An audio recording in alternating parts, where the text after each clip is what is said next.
Kita sering banget ya mikir sejarah itu ya udah, gitu aja, catatan masa lalu yang kaku dan final. Tapi gimana kalau ternyata sejarah itu sebuah arena pertarungan? Pertarungan ingatan yang nggak pernah ada habisnya. Coba deh, bayangin sejenak gimana rasanya kalau ada satu bab dari sejarah bangsa kita yang sengaja dikubur, dihapus cuma demi kepentingan segelintir orang. Kira-kira apa ya dampaknya buat kita sekarang dan buat masa depan? Nah, ini dia intinya. Sejarah itu bukan cuma soal arsip tua berdebu. Ini soal kekuasaan. Siapa yang ngontrol cerita masa lalu, dia yang pegang kendali ingatan kita semua. Dan kalau udah bisa ngendalin ingatan, ya dia juga yang rancang masa depan. Jadinya, sejarah bukan lagi ilmu, tapi senjata. Oke, biar nggak ngawang-ngawang, kita langsung aja bedah satu kasus nyata. Kita bakal gali sebuah luka lama di Boyolali, Jawa Tengah. Tragedi 1965 sampai 1968. Lewat cerita ini, kita jadi bisa paham, kenapa sih trauma masa lalu itu rasanya masih nyut-nyutan sampai sekarang? Jadi, yang terjadi di Boyolali itu bukan cuma satu insiden loh, tapi ada dua gelombang operasi pembersihan yang terjadi antara 65 dan 68. Nah, kekerasan ini benar-benar membelah masyarakat.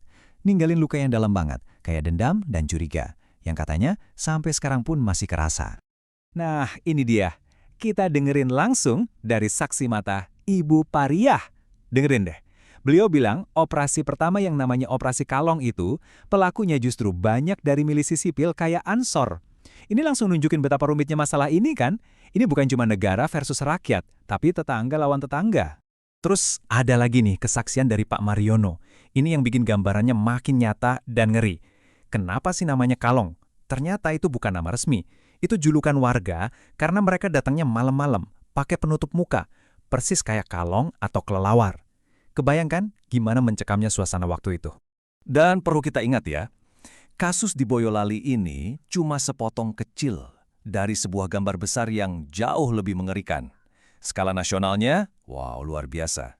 Diperkirakan, lebih dari 500.000 orang tewas di seluruh Indonesia setelah peristiwa G30S. Coba bayangin, 500.000 jiwa. Itu bukan cuma angka, itu luka batin satu bangsa. Oke, tragedi sebesar itu terjadi. Terus pertanyaannya, gimana cara negara jelasin ini semua ke kita? Nah, di bagian berikutnya, kita bakal bongkar gimana caranya satu narasi tunggal sejarah versi resmi dibangun sama penguasa buat melegitimasi semuanya. Lihat deh lini masa ini. Kelihatan banget kan betapa sistematisnya rezim Orde Baru selama 32 tahun itu ngebangun ceritanya. Mulai dari kurikulum sekolah, media massa, sampai yang paling kita ingat, film pengkhianatan G30 SPKI yang wajib ditonton itu. Tujuannya cuma satu, bikin narasi ini jadi satu-satunya kebenaran. Titik, nggak boleh ada versi lain. Nah, cara-cara sistematis buat bikin satu cerita dan nyingkirin cerita-cerita lainnya, ini ada istilahnya. Para ahli nyebutnya negasionisme sejarah. Dan ini penting banget nih, kita harus bisa bedain ini sama kajian sejarah yang beneran. Jadi, intinya apa sih? Negasionisme itu bukan soal nyari kebenaran. Ini tuh soal pemalsuan, sengaja membelokkan fakta sejarah. Tujuannya ya bukan buat pinterin kita, tapi buat ngontrol kita. Tujuannya politis banget, biar bisa cuci tangan, ngejelekin musuh, dan ngebangun mitos buat nguatin kekuasaan. Sekarang, kita masuk ke bagian yang paling krusial. Kita harus bisa ngebedain antara dua hal ini. Menghapus sejarah secara licik versus menulis ulang sejarah sebagai upaya untuk ngasih suara lagi ke mereka yang dulu dibungkam. Tabel ini ngejelasin semuanya dengan gamblang. Di satu sisi, ada negasionisme. Tujuannya manipulasi politik. Di sisi lain, ada revisionisme sejarah. Nah, ini kerjaannya sejarawan yang beneran. Tujuannya mulia, ngoreksi catatan yang salah, nemuin bukti-bukti baru supaya pemahaman kita tentang masa lalu jadi lebih jujur, lebih lengkap.